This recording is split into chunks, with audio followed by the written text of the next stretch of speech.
Hello and welcome to the Real Estate Regroup Show. I am your host, LJ Walker, a real estate investor helping you realize your dream of owning a home or investing in one. Today, let's talk about the Tulsa Real Estate Fund.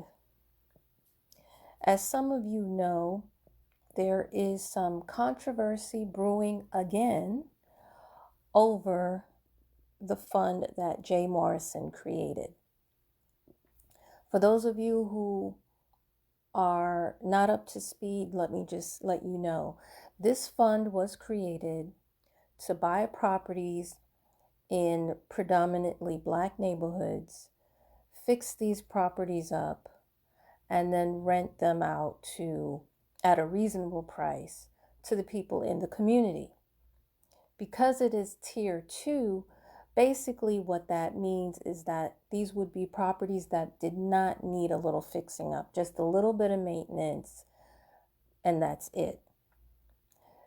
The minimum to invest in this fund was $500, and you were promised an 8% return. Well, let me not say the word promised.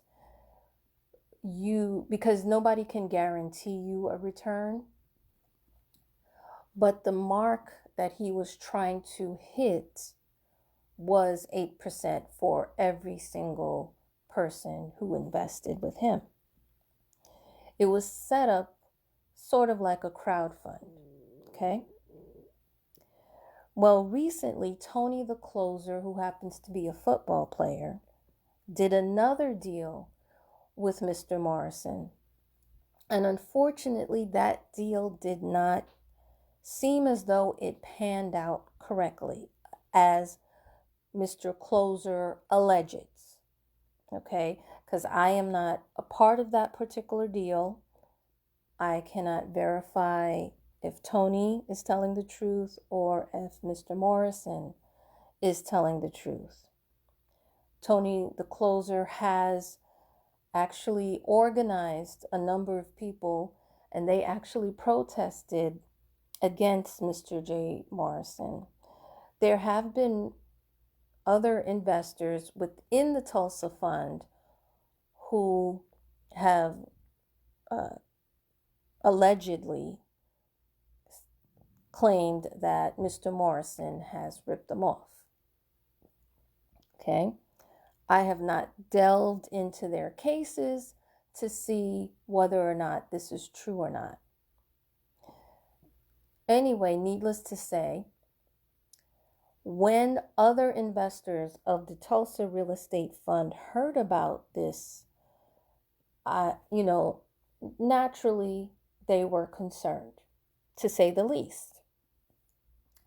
So, from my understanding, they said they allegedly, I have to use the word so I don't get sued, that they either called, emailed, and they didn't get any answer, or they asked a question on social media, on his Instagram and his Facebook page, and then they were blocked.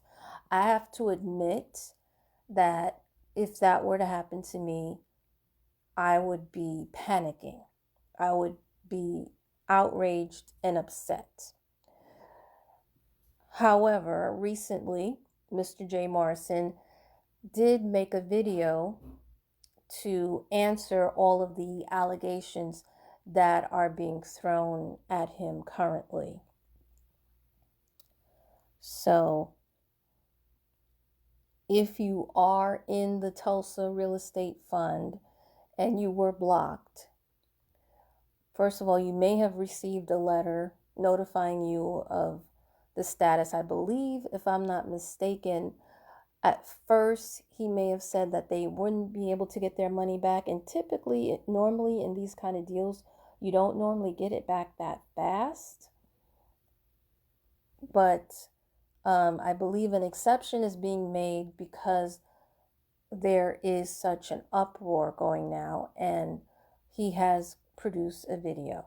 So actually, not just a video on YouTube, but also I saw a statement on his Instagram page sort of addressing what has happened. Now, I want to tell you this.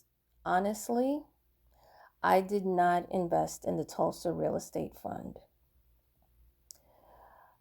I like the mission. I like that it was registered with the SEC. As far as Mr. Morrison is concerned, I did not know him personally, but I know of him to be a realtor and a developer.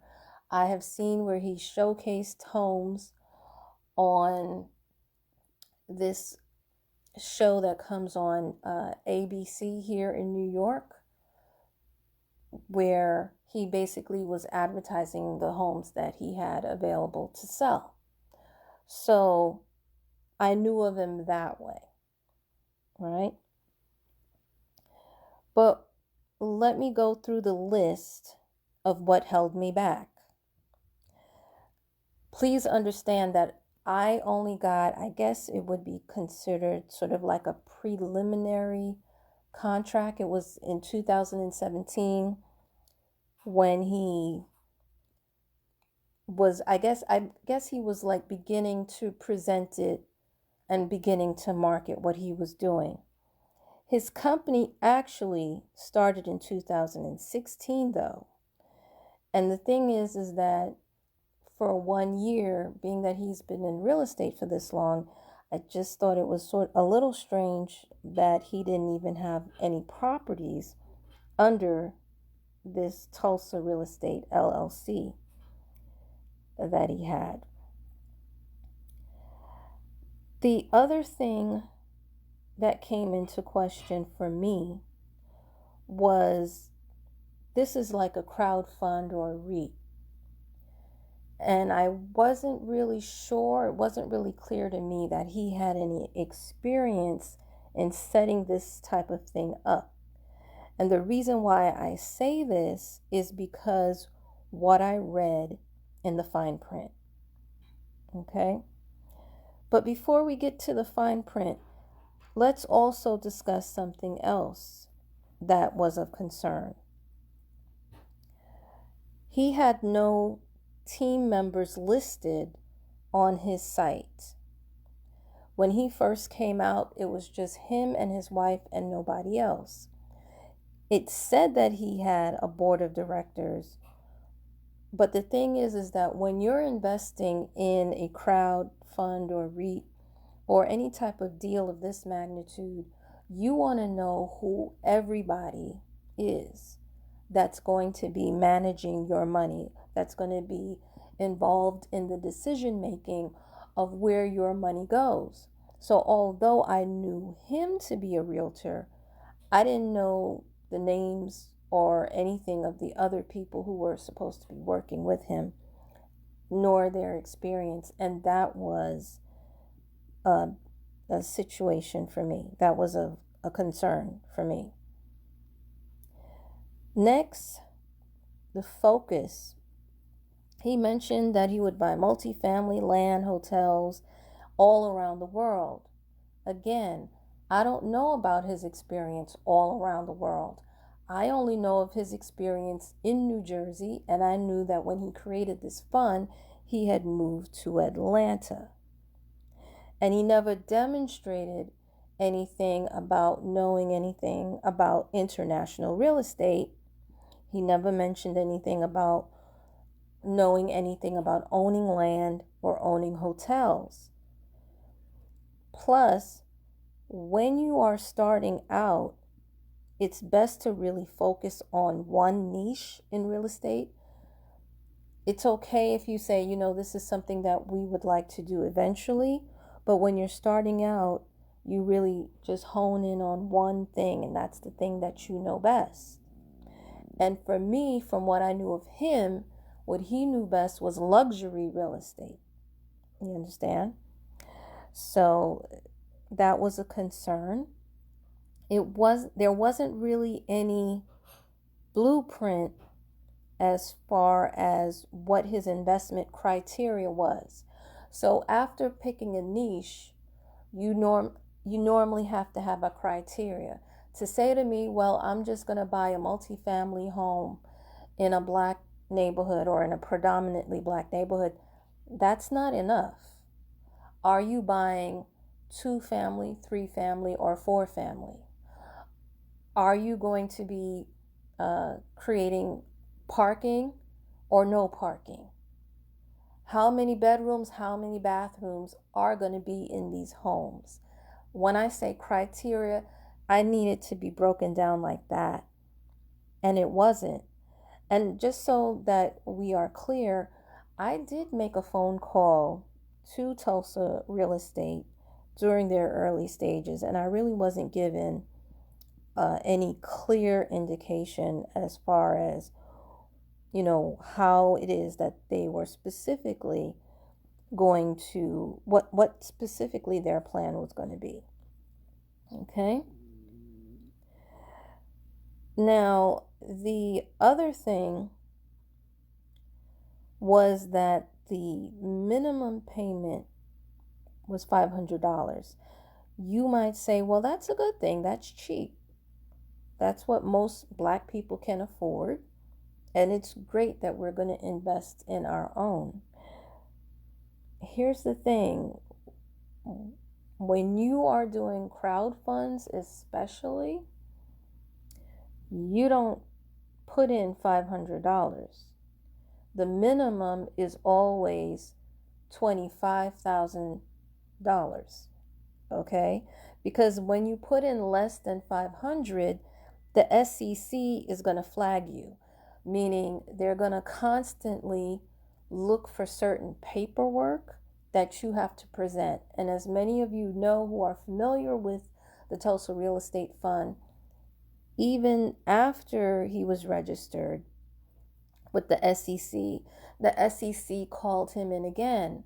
And in his own video, he also mentioned the DOJ, the Department of Justice, also called him in. And I know that it has to do with the fact that he set the amount to be so low, which is $500. And I kind of understand why he did that. But you guys got to understand that that involves a lot of paperwork and a lot of time, and everything that you do has to be constantly investigated. That's one of the reasons why a lot of funds, you'll notice that they'll say 25 minimum, or even if they're less, they also want somebody who's accredited. Accredited investors, they keep changing the meaning or the criteria for accredited investors. But at one time, it was a single person who had $100,000. I believe it's $100,000 outside of their original home and assets, and a couple who had $200,000 outside of their home and assets, or who made that amount of money every year. All right. Now, lastly, the last thing that dropped into me that was in the fine print that turned me off was the management fee that was 5.5%. I stopped right there. I didn't even do any extra due diligence when I saw that. Here's why. First of all, he's only paying 8%. That 8, I called up, one of the questions I asked was that 5.5% management fee being taken out before the 8% hit or after? And I was told that it was taken out after. So that means that you weren't making 8%, you was only making 2.2%. Here's the thing. You can get REITs, you can even get crowd funds where the management fee is less than 1%. Okay, so why am I paying 5.5% for a management fee? Next, many of the REITs at that particular time were doing very well. You could get a REIT paying 10%. As a matter of fact, the crowd funds that I have pay 12 and 20% respectfully, even today, even in this market. So Again, why am I going to pull out $500 or pull out all of the money that I have where I am making 8, 10, 12, and 20% interest and put it into a fund where I would only get 2.5 or 2.2% interest? It doesn't make any sense. And at the end of the day, you're really, no matter how much you're putting in, you're really getting less.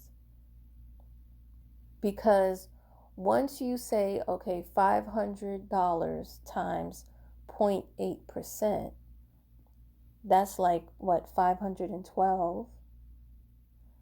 All right. But then the management fee is 5.5, which is 20%, which is $20, excuse me. So 512 minus 20, that means you're only going to get 400 and something dollars back. So the math to me did not add up. It was not, I didn't see a profit in it. The only profit was that I would see my communities improve, which I'm all for, but I believe that there can be a win-win situation. Okay? So that was why I stayed away from the fund. I didn't cancel it out of my vision. I couldn't anyway, because many people who are on my Facebook page are already invested in him and they love him to death, which is another reason why I didn't really come out. And I really don't want to come out and attack anybody, especially somebody who may have good intentions of improving the community.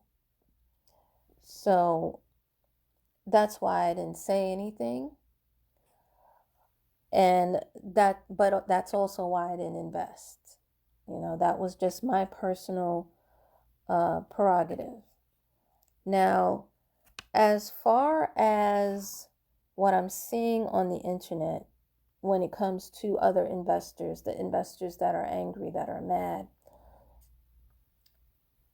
I feel that there were two types of investors.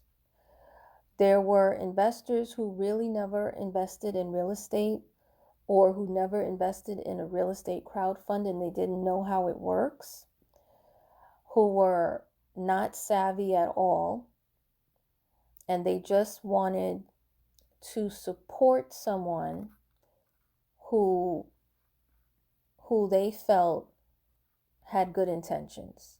And maybe he did, I don't know. Maybe he does.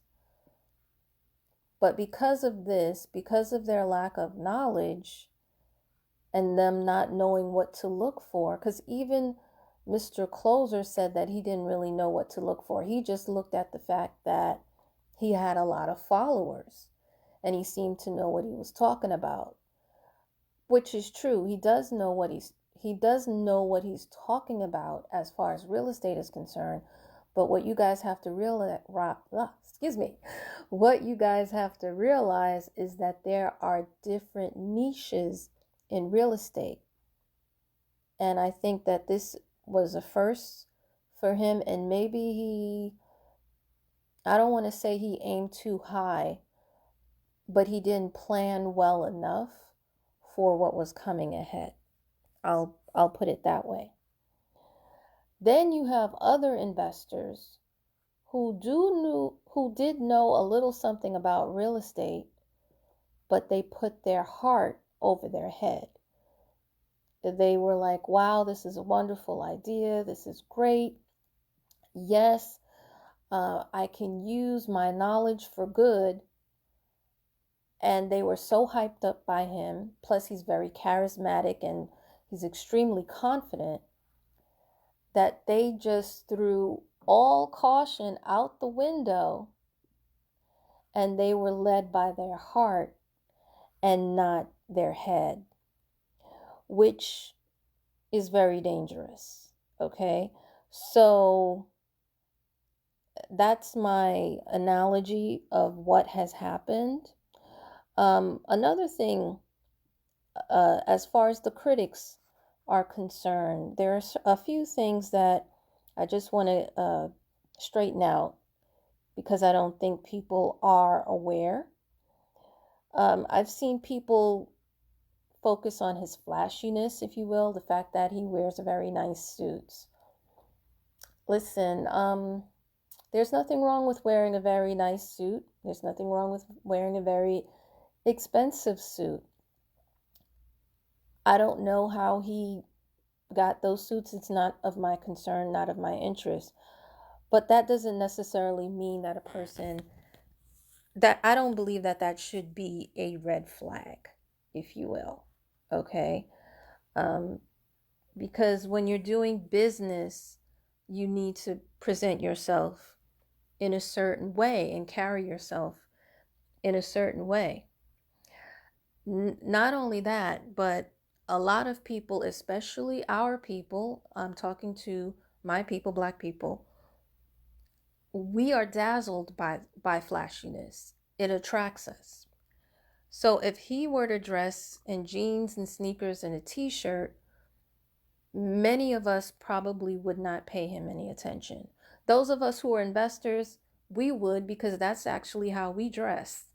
There's actually there's a stereotype in our society that says if you are rich, you dress a certain way, and if you're poor, you dress another way. When the truth is, it's in reverse. There's a lot of rich people that will wear a t-shirt with a stain on it, holes in the jeans, skips on the feet, and they'll make a whole lot of money. I mean, unbelievable amounts of money, and you will never know.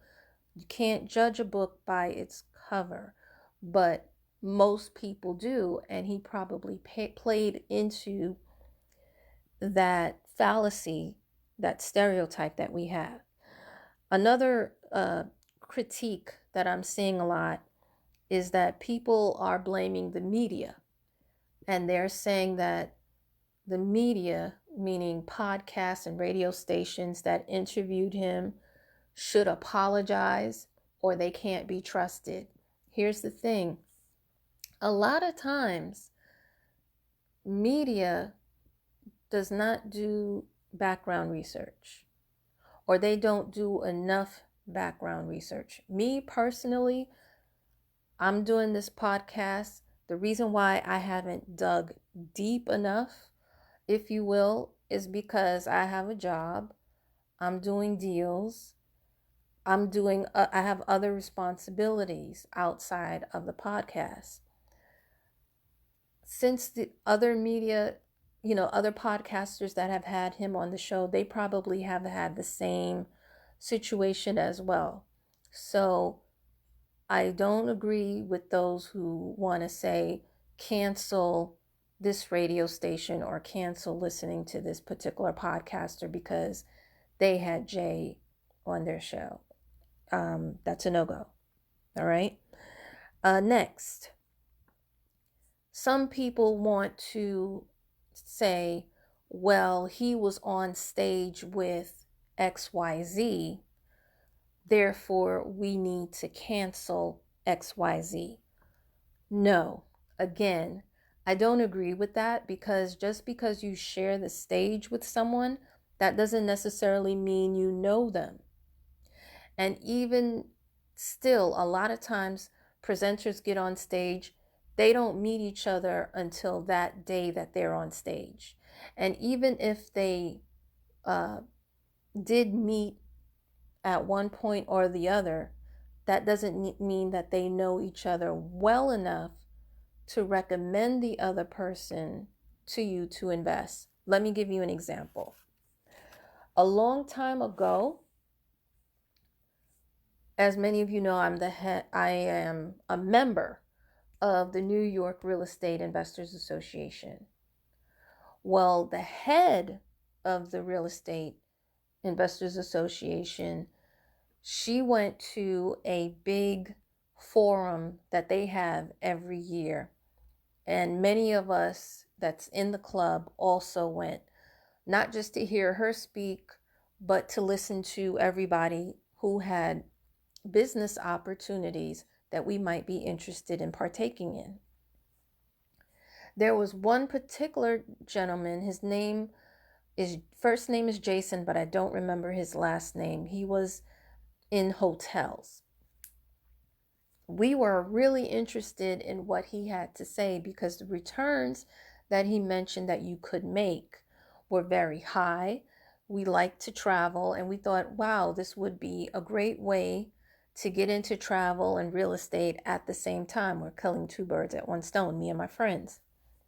So we signed up to attend another seminar that he had, in which he was going to up the ante and put us in a program that cost $25,000. And that did not include consultation. Okay? So the head of our Real Estate Investors Association, she saw this. She saw that many of us had went over and signed up with him. But our Real Estate Investors Association head, she is a lawyer. She has access to some of the strongest skip tracing tools that's out there. And when she looked the guy up, she found that he had scammed a whole lot of people, including the head and members of the Colorado Real Estate Investors Association. I'm going to say allegedly so that I don't get sued.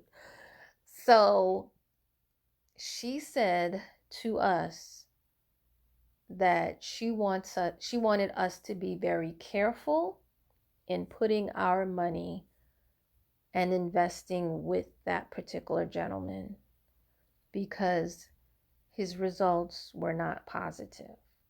Okay? She did not know him. She was just asked to speak. They talk, they laugh. That was it. We cannot make the assumption that just because somebody is at a real estate or a business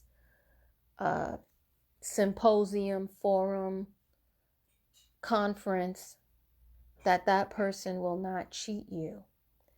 And if one person on that stage cheats you, that does not mean everybody that is presenting on that stage will cheat you. So critics, slow your roll, because what you're saying right there is not completely true, okay? Now I saw another guy.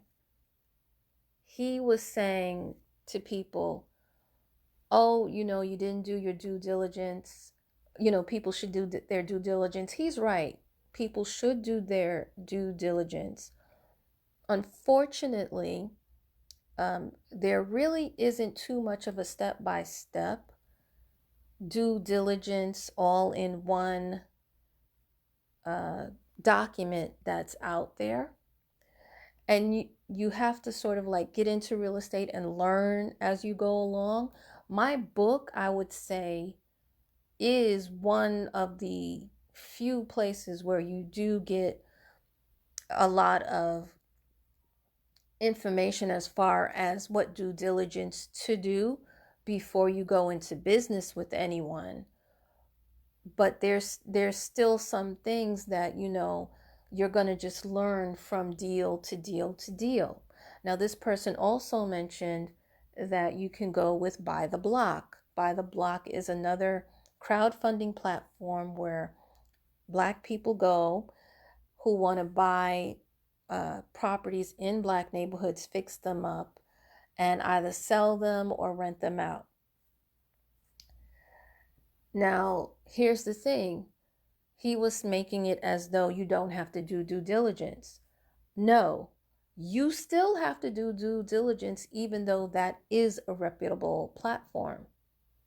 Why? Because that company, I asked them and they said to me the only thing they check is to make sure that the property that they say that they're going to buy exists and that they have documents to prove that they have already bought that property.